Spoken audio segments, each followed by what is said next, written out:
alimentaria como una alteración persistente en la alimentación o en el comportamiento relacionado con ella, que ocasiona una alteración en el consumo o en la absorción de los alimentos, que va a determinar un deterioro significativo de la salud física o del comportamiento psicosocial. Las mujeres jóvenes constituyen el grupo más vulnerable. El DSM-5 clasifica a la patología alimentaria en 6 entidades que tienen características clínicas específicas, criterios diagnósticos mutuamente excluyentes, a excepción de la PICA, que puede presentarse en el contexto de cualquiera de los trastornos de la conducta alimentaria y también en algunas otras situaciones, como puede ser el embarazo o la anemia ferropénica. Entonces, ¿cuáles son estas 6 entidades? PICA, trastorno de rumiación, trastorno de evitación o restricción de la ingestión de los alimentos, anorexia nerviosa, bulimia nerviosa, trastorno por atracón, que es el que se conoce como el binge eating disorder.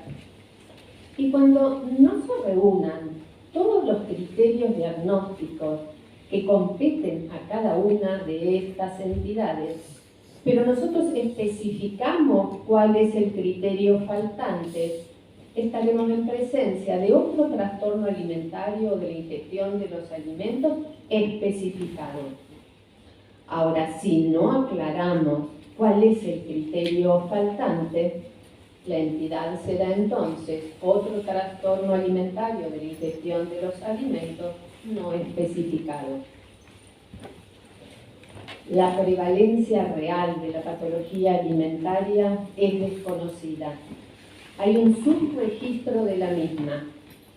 La prevalencia varía según el sexo, según la edad, la etnia, el país o el continente al cual estamos haciendo referencia. El DSM-5, con respecto al DSM-4, permitió incrementar el diagnóstico de esta patología. Y es así que con el DSM-5 la anorexia nerviosa en su prevalencia aumentó un 60% y la bulimia nerviosa aumentó en un 30%. Si hablamos en términos generales, y según algunos reportes, el trastorno de la conducta alimentaria, entonces, en forma global, para Europa y América, está en el orden del 13%. Ustedes van a ver, según esta publicación, cuál es la prevalencia y de las 3 entidades a las cuales yo voy a hacer referencia, que son las más frecuentes, la anorexia nerviosa, la bulimia nerviosa y el trastorno por atracón, que es el que se lleva el mayor porcentaje de prevalencia. Si uno va a los centros específicos de tratamiento de la obesidad, el 30% de aquellos pacientes que acuden a estas instituciones tienen un trastorno por atracón. Para la patología alimentaria, el sexo predominante es el sexo femenino, pero la prevalencia es distinta según el grupo etario y según el trastorno al cual hacemos referencia. Para anorexia y para bulimia están alrededor de la relación mujer-hombre 9:1, 10:1. Pero para el trastorno por atracón, el 60% son mujeres y el 40% son hombres. Se presentan en todas las clases sociales, en todos los niveles socioeconómicos, en países desarrollados y en países subdesarrollados. En esta tabla ustedes pueden comparar cuál es la prevalencia de estas 3 entidades según algunos continentes o países.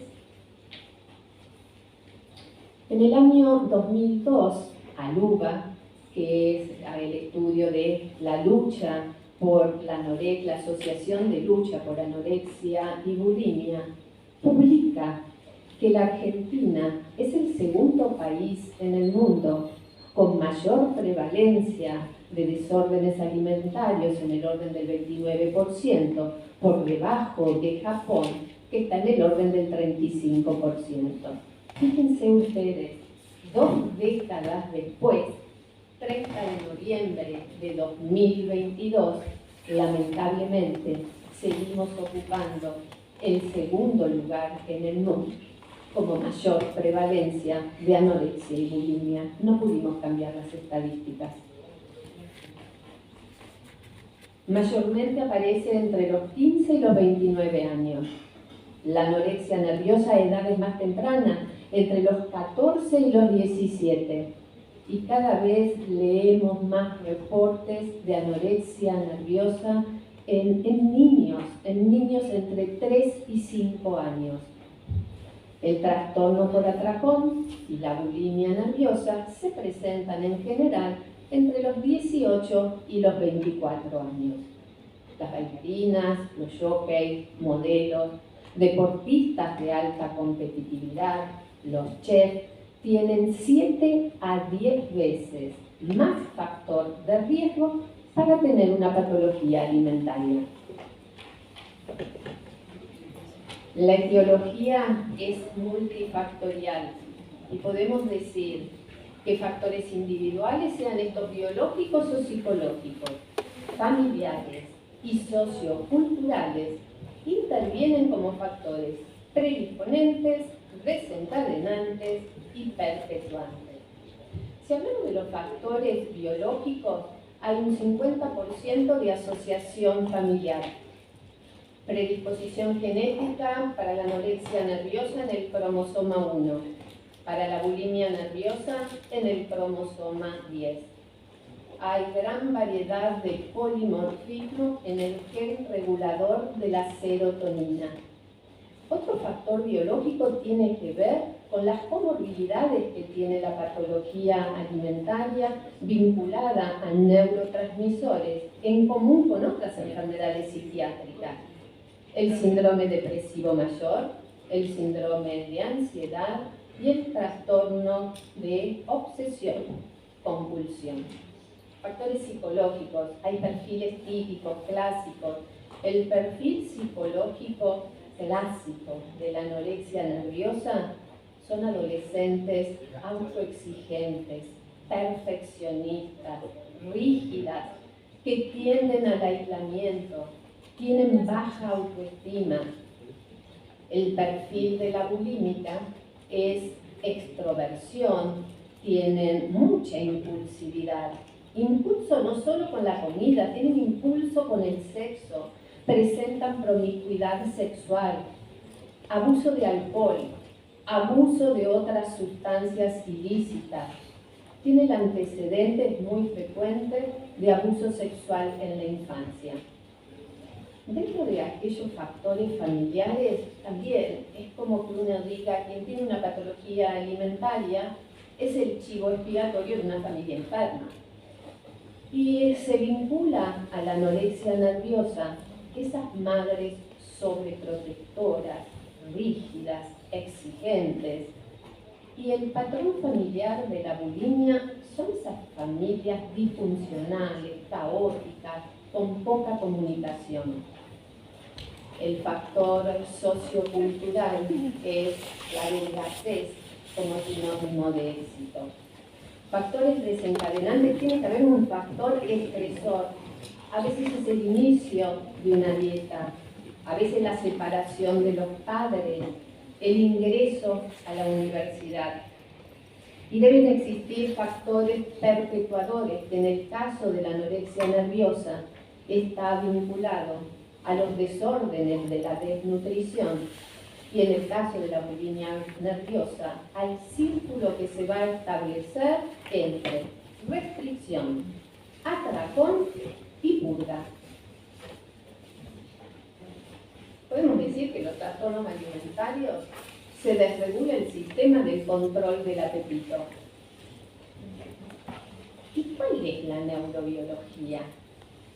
Los estudios están focalizados o centralizados en la anorexia nerviosa y en la bulimia nerviosa. Hay muy poca bibliografía que expresa o desarrolla lo que ocurre en el trastorno por atracón o en la restricción de los alimentos.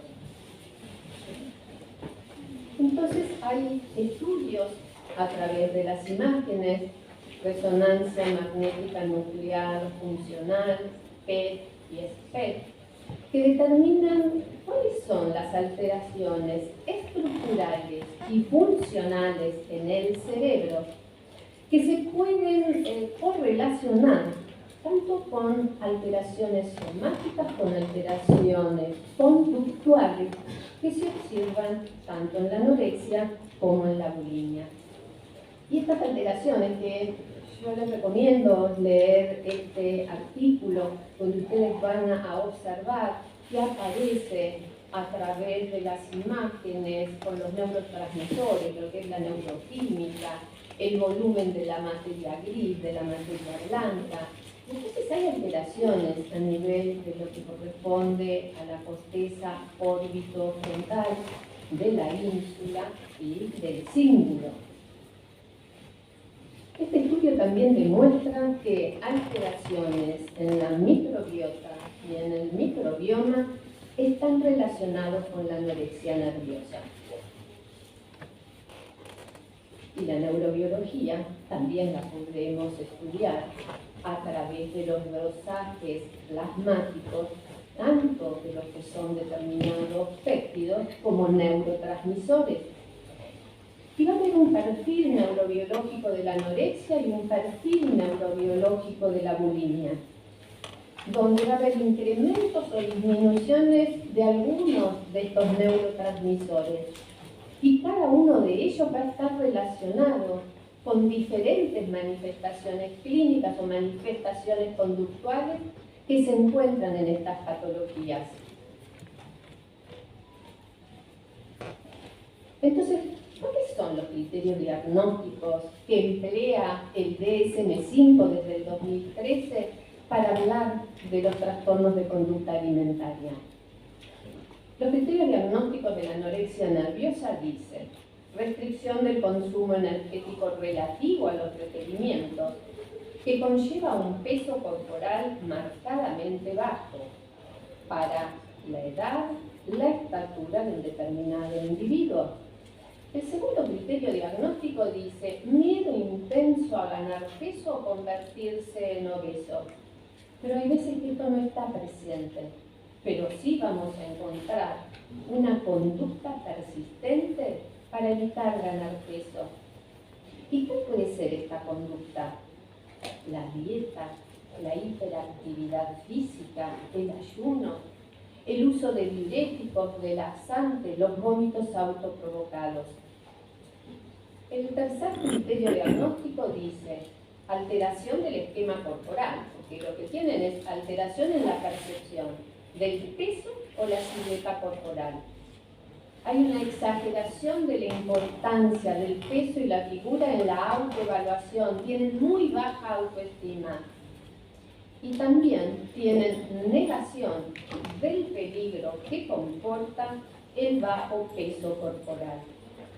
Puede ser, entonces se lo clasifica, subtipo restrictivo, bajo peso por dieta, por hiperactividad física, o el subtipo de atracón y purga, que debe tener una continuidad, una presentación durante por lo menos 3 meses.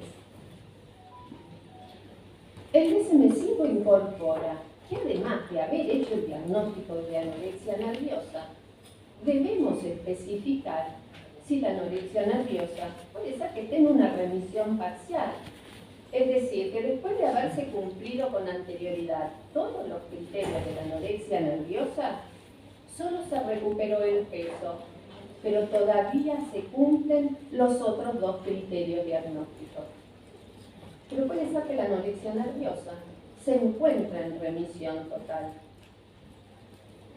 El DSM-5 incorpora también especificar la gravedad, y la gravedad va a tener que ver con el índice de masa corporal. ¿Será una anorexia leve cuando el índice de masa corporal esté por debajo de 18.5 e igual o mayor a 17? Va a ser moderado entre 16 y 16.99, grave entre 15 y 15.99 y extremo por debajo de 15.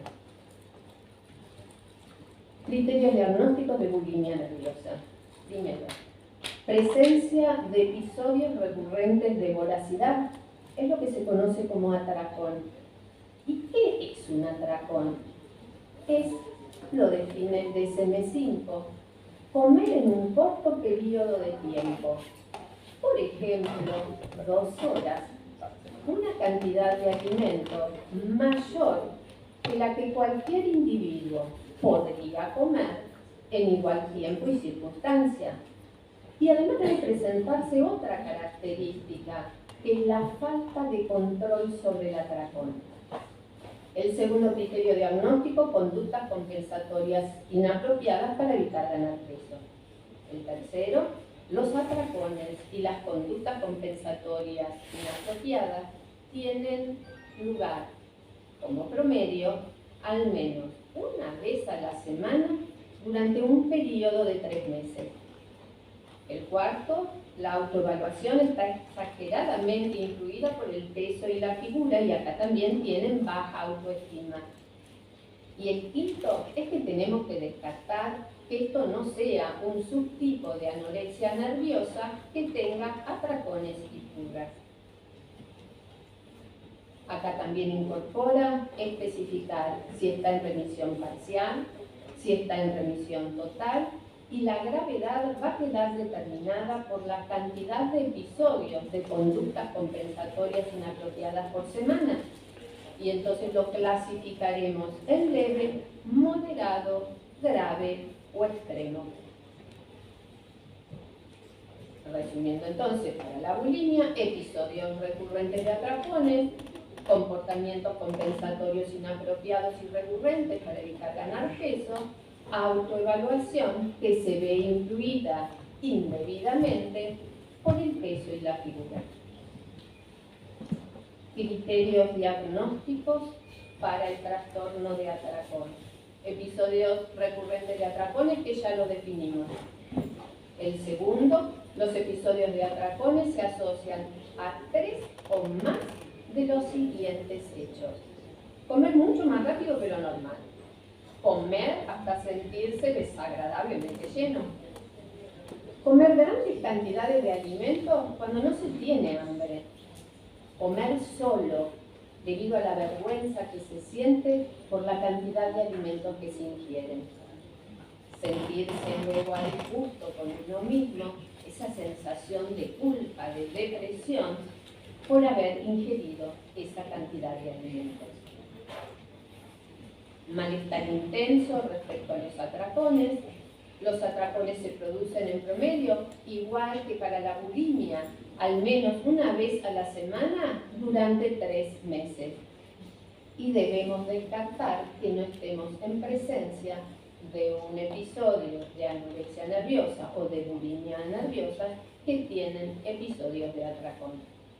Especificamos si está en remisión parcial, en remisión total, y la gravedad, que como en el caso anterior puede ser leve, moderado, grave o extremo. Otros trastornos de la conducta alimentaria o de la ingesta de alimentos especificados es cuando faltaba uno de los criterios y estábamos diciendo cuál era. El tipo 1 es anorexia nerviosa atípica. A pesar de la pérdida significativa de peso, el peso es normal.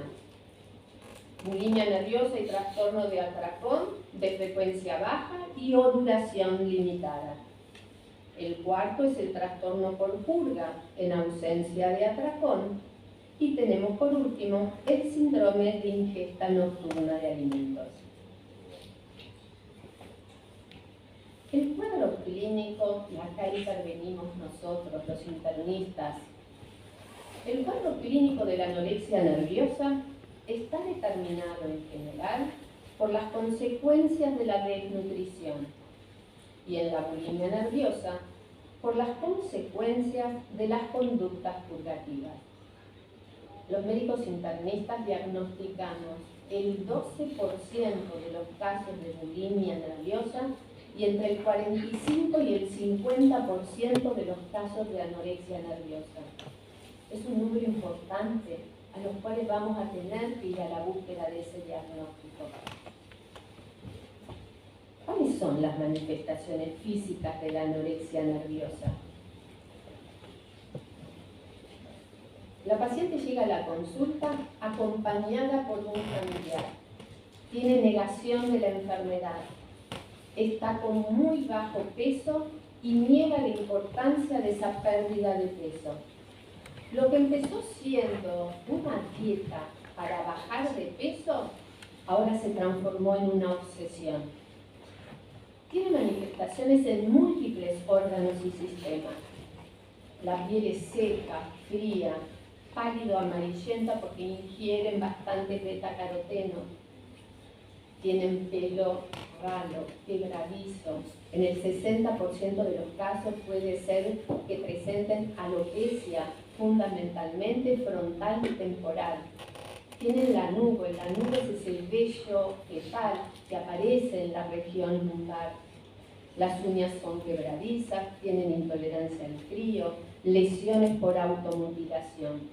Bradicardia porque hay un aumento del tono vagal. Hay disminución del volumen cardíaco, el corazón es pequeño en estas pacientes.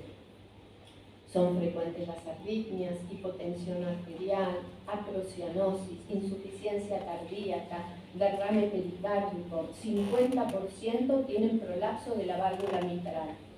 Tienen un medio proaterogénico y protrombótico, porque aumenta la interleuquina 6, aumenta el fibrinógeno, aumenta la homocisteína, el PAI-1.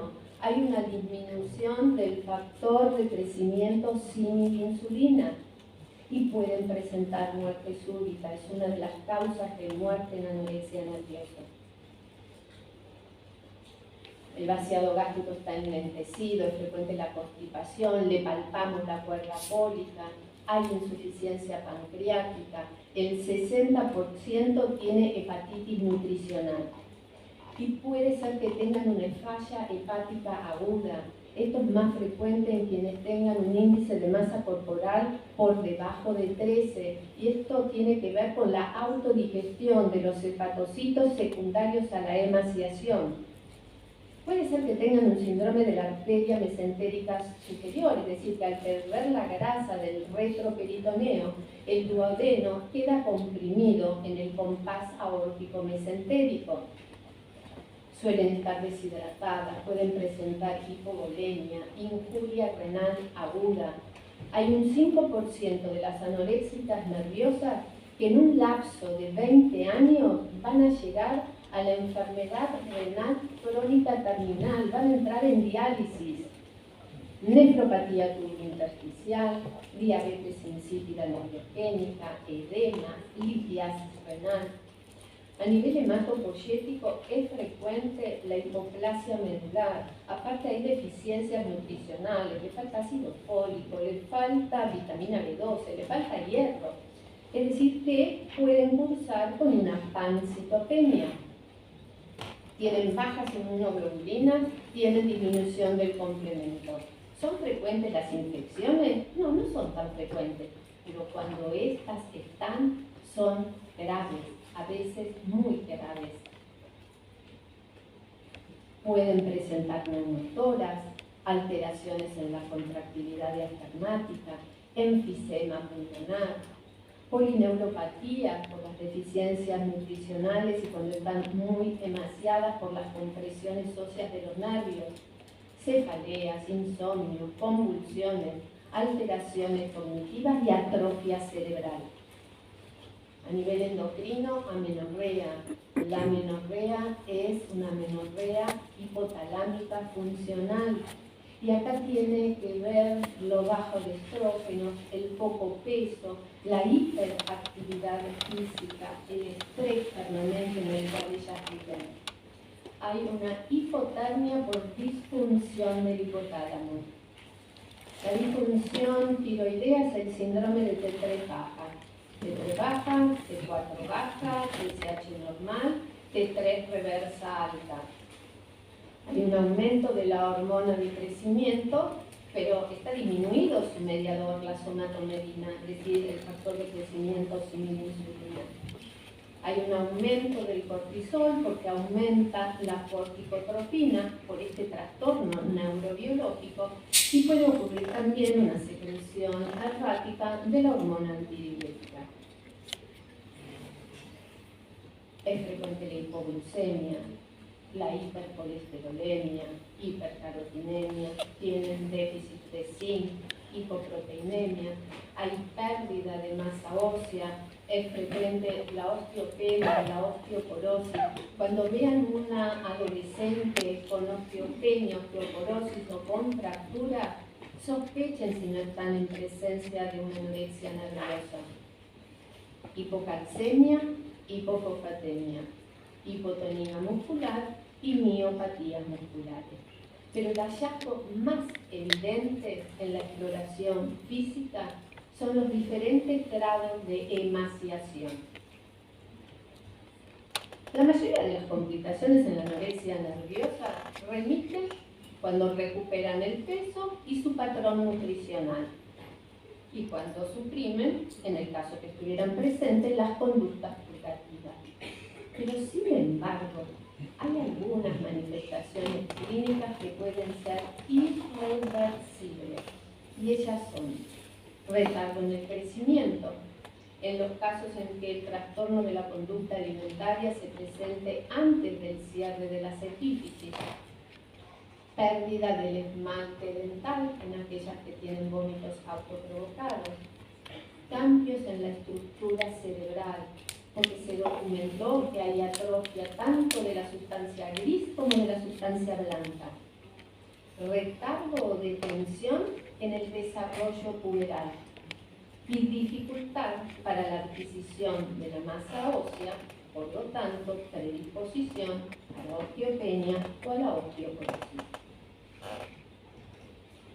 ¿Cuáles son las manifestaciones físicas de la bulimia nerviosa?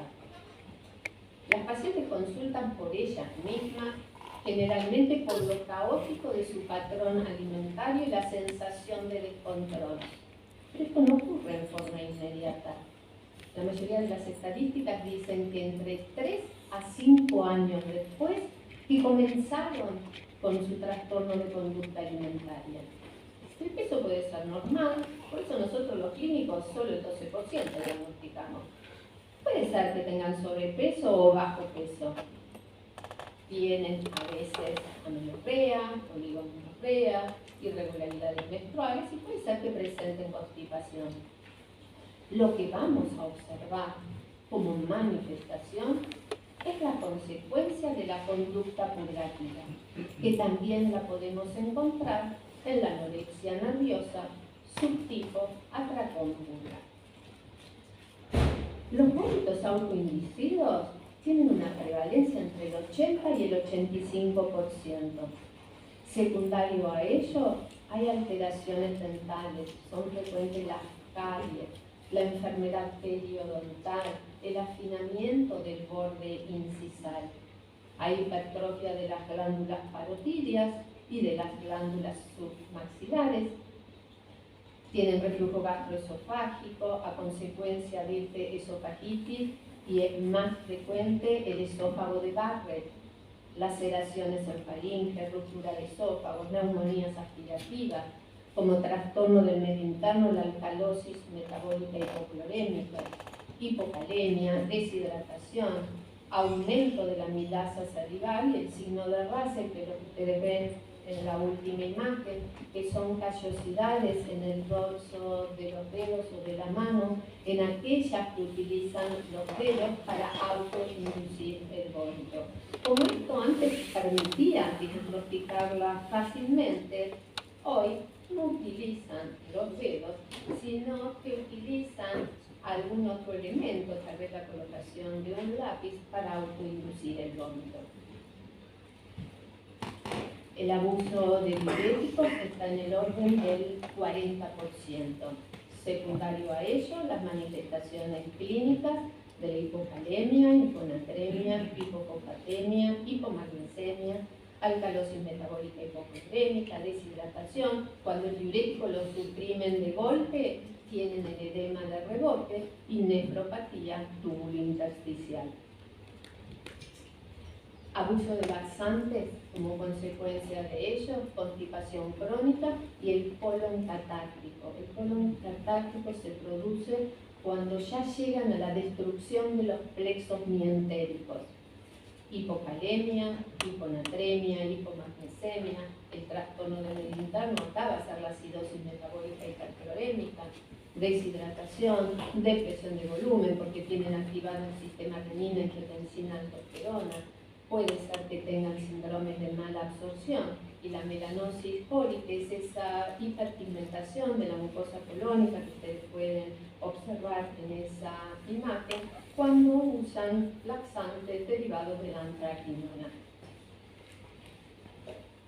En el laboratorio nosotros les vamos a pedir un laboratorio básico y puede ser que encontremos lo que ya hablamos en las manifestaciones clínicas.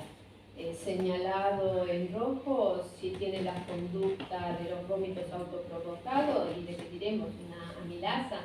Si podemos hacer la subdivisión entre la pancreática y salival, haremos, si no una amilasa total.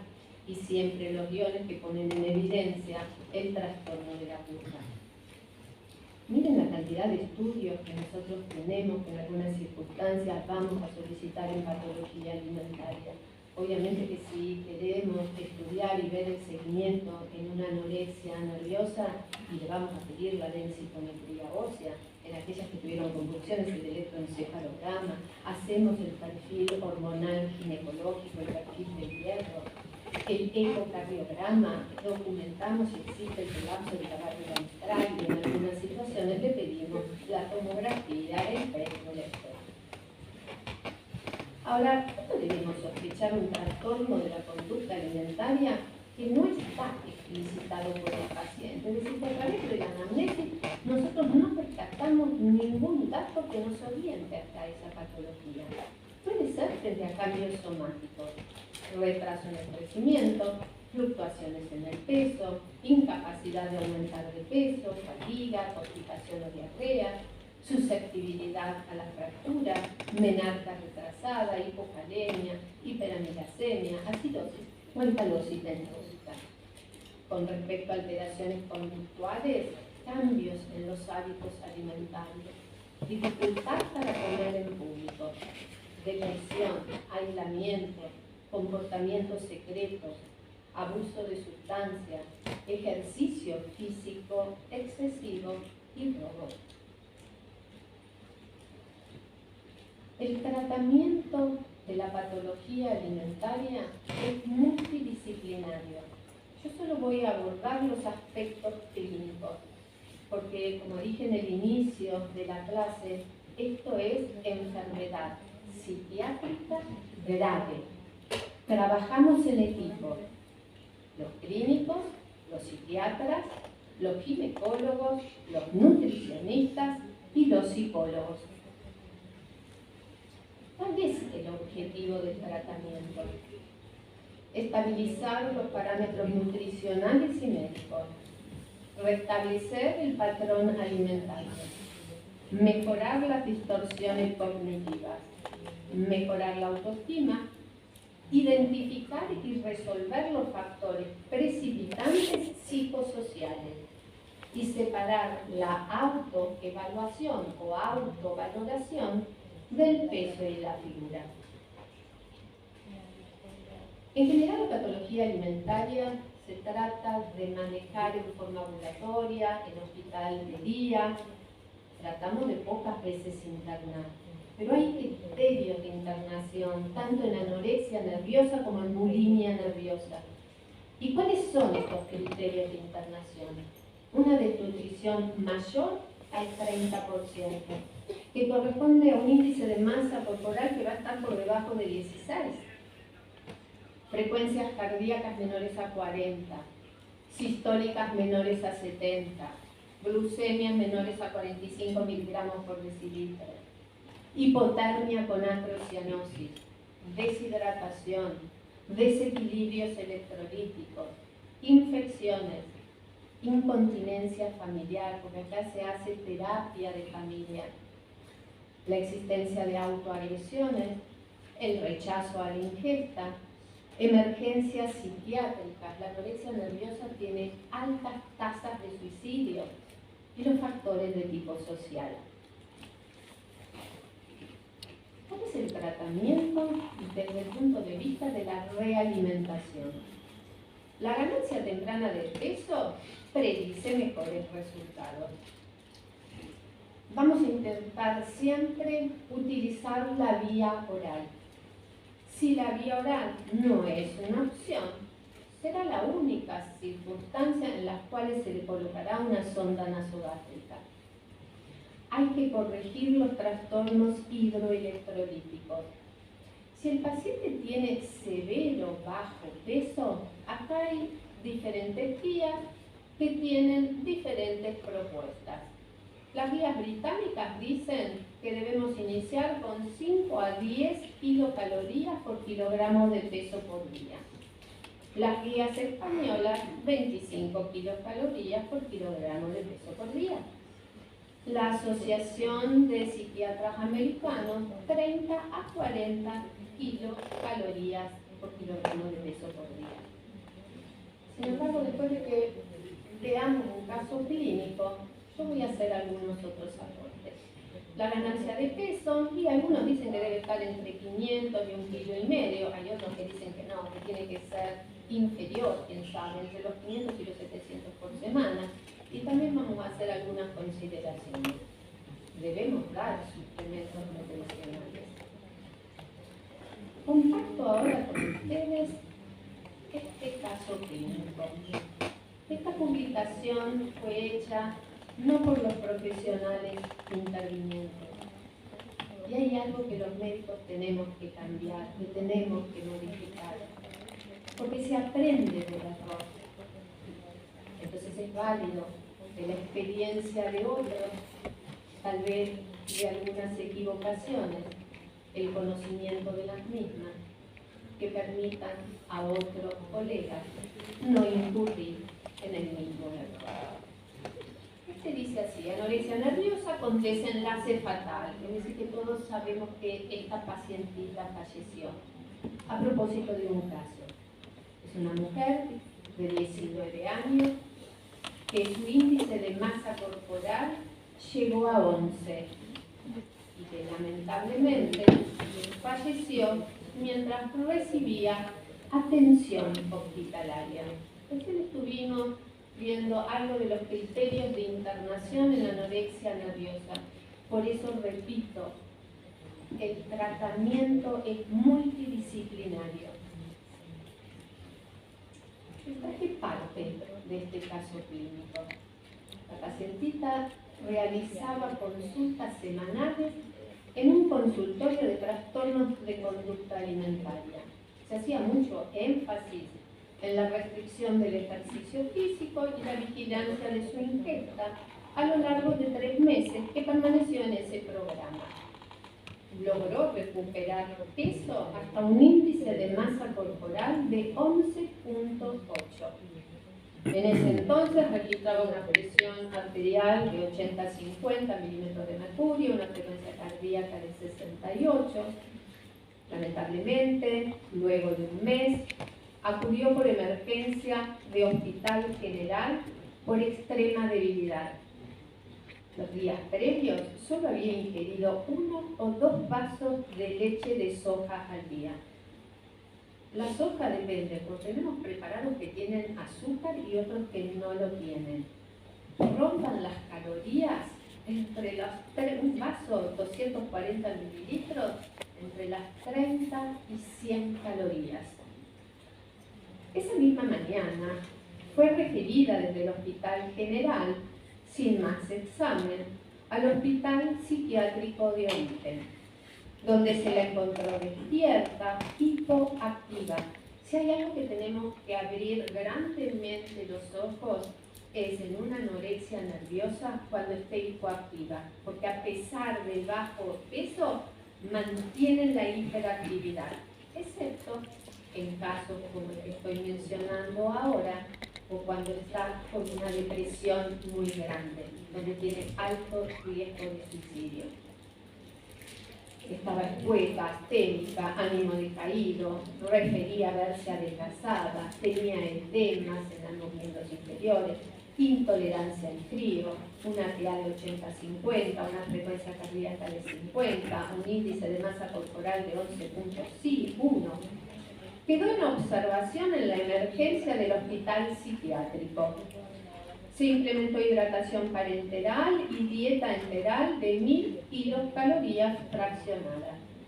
Tenía una hemoglobina de 10.5 gramos por decilitro, un potasio de 3,2 y a lo largo de las primeras horas se registró una bradicardia sinusal de 35 por minuto. Al mediodía se insistió en referirla nuevamente a la emergencia del Hospital General, donde permaneció por aproximadamente 6 horas. Se le proporcionó hidratación parenteral y al anochecer fue enviada de vuelta al hospital psiquiátrico. Se dijo a la madre que la paciente se hallaba estable y debía recibir atención de tipo psiquiátrica. Nuevamente aquí se verificó una TIA de 80-50, una frecuencia cardíaca de 56 por minuto. La paciente se quejaba de hallarse fatigada, débil y quedó con una vía endovenosa de cloruro de sodio 0.9% a 15 gotas por minuto. Súbitamente, a las 7 de la mañana del siguiente día, y todos ya intuimos qué es lo que pasó con esta paciente. Bien.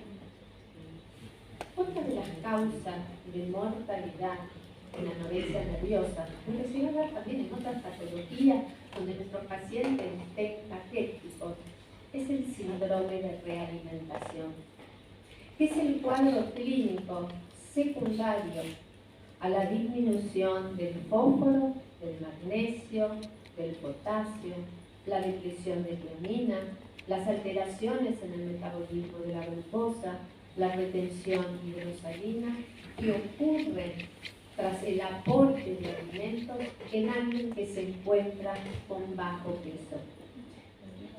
Ingresa el alimento, liberamos a la insulina hace que todas estas sustancias ingresen dentro de la célula y como expresión de estas deficiencias aparece el cuadro clínico de debilidad muscular, tetania, disfunción miocárdica, arritmia, retención de agua y sodio, anemia hemolítica, rhabdomiólisis, ataxia, confusión, parestesia, parálisis, convulsiones y muerte por insuficiencia cardíaca congestiva o por depresión respiratoria. La paciente falleció por un síndrome de realimentación. ¿Cuáles son las pautas generales que tenemos en el tratamiento de la patología alimentaria? Si están tomando laxantes, interrupción brusca de los laxantes. Ahora, si está con diuréticos, esta interrupción debe ser en forma gradual. En la bulimia nerviosa, un plan alimentario normocalórico, fraccionado, normal en hidratos de carbono. Sabemos que la amenorrea es por disfunción hipotalámica y está en relación a las dietas restrictivas, a la actividad física vigorosa y al estrés que tienen estas pacientes. Y sabemos que la amenorrea la vamos a vincular con la salud ósea, con el riesgo cardiovascular y con la fertilidad. Por lo tanto, el inicio para la corrección de la amenorrea va a ser recuperar el peso, la ganancia de peso con un peso sostenido por un periodo de aproximadamente 6 a 12 meses. Obviamente que interviene la terapia cognitivo-conductual. Acá se lo dejamos a los psiquiatras y a los psicólogos. En aquellas mujeres que no recuperan las menstruaciones luego de las intervenciones nutricionales, psicológicas y o cambios en el ejercicio, se recomienda el uso durante un corto plazo, aproximadamente son entre 12 y 18 meses, de terapia transdérmica con estradiol y progesterona cíclica vía oral. Los estrógenos no se los damos por vía oral, se los damos por vía transdérmica, se lo dan los ginecólogos, porque con esto evitamos necesitamos la disminución del factor de crecimiento símil insulina.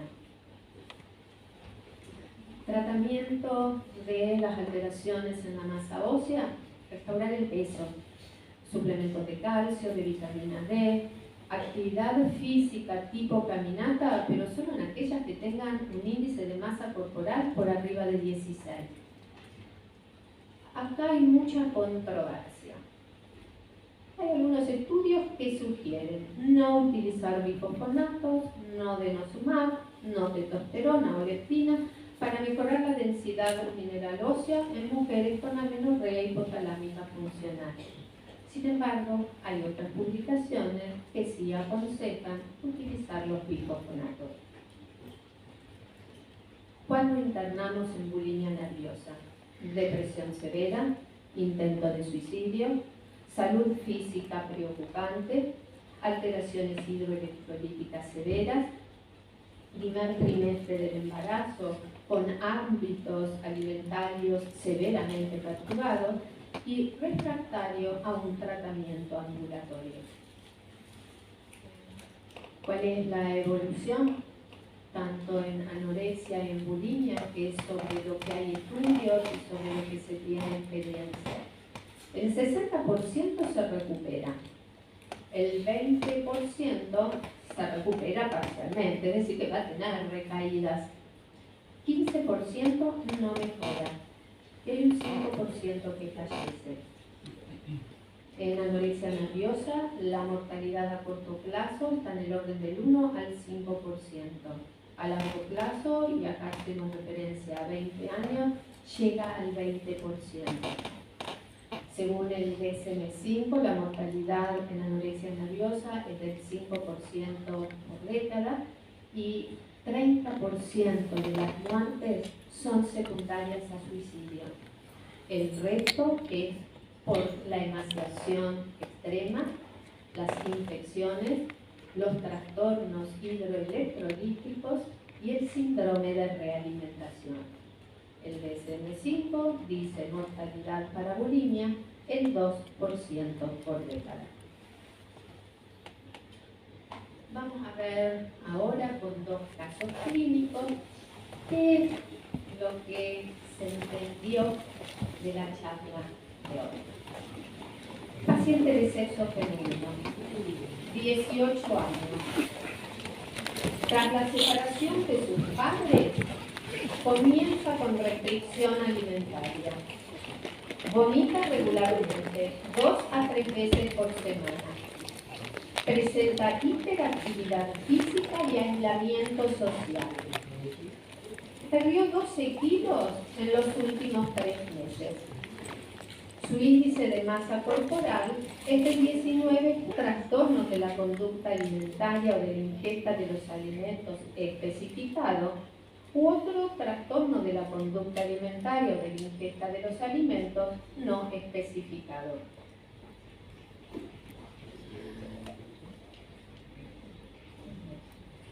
Recuerden que tenía, perdió mucho peso, tiene un intenso miedo a engordar, quiere bajar 20 kilos más, pero el peso lo tiene normal, ¿sí? Tiene episodios de purgas,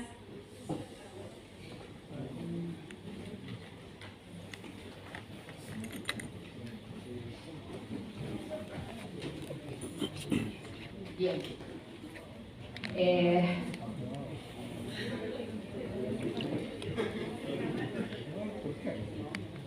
Anorexia nerviosa subtipo purgativa, sí tiene purga, pero en este caso clínico lo que está marcando de qué se trata es que a pesar de que perdió peso, persisten los otros criterios diagnósticos. ¿Se acuerdan que decía A, B, C? ¿Sí? Y en la anorexia nerviosa atípica es la que, a pesar de la pérdida de peso, el peso es normal, pero la paciente sigue con su trastorno de percepción y de autoevaluación, ¿sí? Entonces, esto es uno de los trastornos de la ingesta de los alimentos especificado, es el tipo 1, anorexia nerviosa atípica. ¿Sí? Pasamos al segundo caso clínico. María, 21 años, con diagnóstico reciente de anorexia nerviosa, ingresa al servicio de emergencia deshidratada. Frecuencia cardíaca 40 latidos por minuto. Tiene una PA de 70-50 milímetros de mercurio. Una temperatura axilar 35.9 con antrocianosis. Está con terapia cognitivo-conductual. La madre refiere que en los últimos 10 días ingirió un yogur por día, por negación a incorporar otro alimento. Está hiperactiva e irritable. Tiene un índice de masa corporal de 15 kilogramos por metro cuadrado de superficie. ¿Cuál sería su conducta? Hidratar en guardia, enviar al domicilio y después que haga la consulta con el psiquiatra. Hidratar en guardia, enviar a domicilio con un plan alimentario de 1500 kilocalorías. Estaba comiendo un yogur por día. Control en una semana y consulta con psiquiatría. Internación, hidratación, alimentación con sonda nasogástrica con un plan de 1500 kilocalorías por día y consulta con psiquiatría. O la opción D, que es internación, hidratación, suplementos vitamínicos, respetar la ingesta de un yogur por día y consultar con psiquiatría.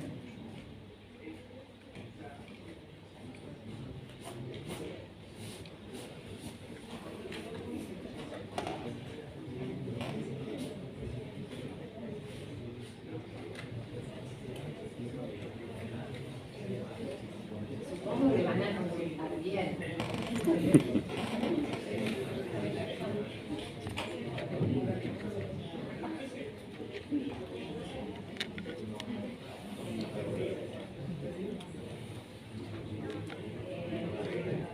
Felicito al 37% que eligió por la opción D. Es lo que vimos recién en el caso clínico. ¿Cuáles son los factores de riesgo del síndrome de realimentación? Tener un bajo peso, índices de masa corporal que estén por debajo de 13, que estén con deficiencias nutricionales. Esta pacientita venía comiendo un yogur por día, tenía negación a la ingesta.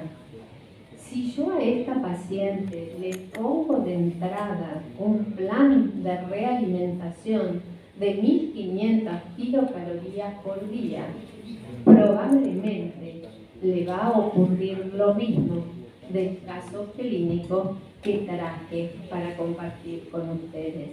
¿Sí? Entonces, seamos cautos en lo que es la realimentación. Y como les dije antes, esto no solo es válido para anorexia nerviosa con bajo peso. ¿Cuántos pacientes tenemos nosotros internados que están caquéticos con muy bajo peso? ¿Sí? Una pregunta, pero el aporte de calorías no se le va a hacer a la paciente en nada. Se le hace en forma lenta y progresiva. Cuando yo tengo a alguien, las guías dicen, y ustedes vieron, según las diferentes guías, que pueden empezar con 10, que pueden empezar con 20, y siempre tiene que estar en forma lenta y progresiva. Cuando la ingesta durante los últimos días ha sido muy baja, y hay algunos que referencian ingestas muy bajas durante los últimos 10 días, es más, se aconseja reiniciar la alimentación con la última ingesta diaria y en forma progresiva ir aumentando los kilocalorías. Estos son pacientes que están depresionadas, quién sabe, de tiamina, de glucosa, de potasio. Si nosotros damos, ¿cuál es la respuesta fisiológica a la ingesta de alimentos? Si nosotros ingerimos algún alimento, ¿qué vamos a liberar? Liberamos insulina. ¿Qué hace la insulina con el potasio? ¿Qué hace la insulina con el fósforo, con la glucosa? Lo introduce dentro de la célula. Entonces generamos en forma aguda una deficiencia de fósforo, de glucosa, tan deficitarias de tiamina. Por eso primero les doy la terapia, la recomposición de aquellas cosas que le están faltando y lenta y progresivamente voy incorporando el aumento de kilocalorías. ¿Sí? ¿Se entendió, doctor? Bien. Bueno, espero que les haya resultado útil. No sé su experiencia, doctor, con quien traté una experiencia nerviosa. Y esta última diapositiva tiene una frase de mi maestro, mi padre, donde ustedes pueden leer lo que tenemos que hacer nosotros a diario. Y dice, él escribió: el mejor enfoque para la solución del diagnóstico y la terapéutica de un caso particular lo encontramos a través de un examen clínico inteligente, que no desprecie lo inmutable de la semiología clásica, más los exámenes complementarios adecuados y con información bibliográfica actualizada y sabiamente seleccionada. Bueno, muchas gracias a todos.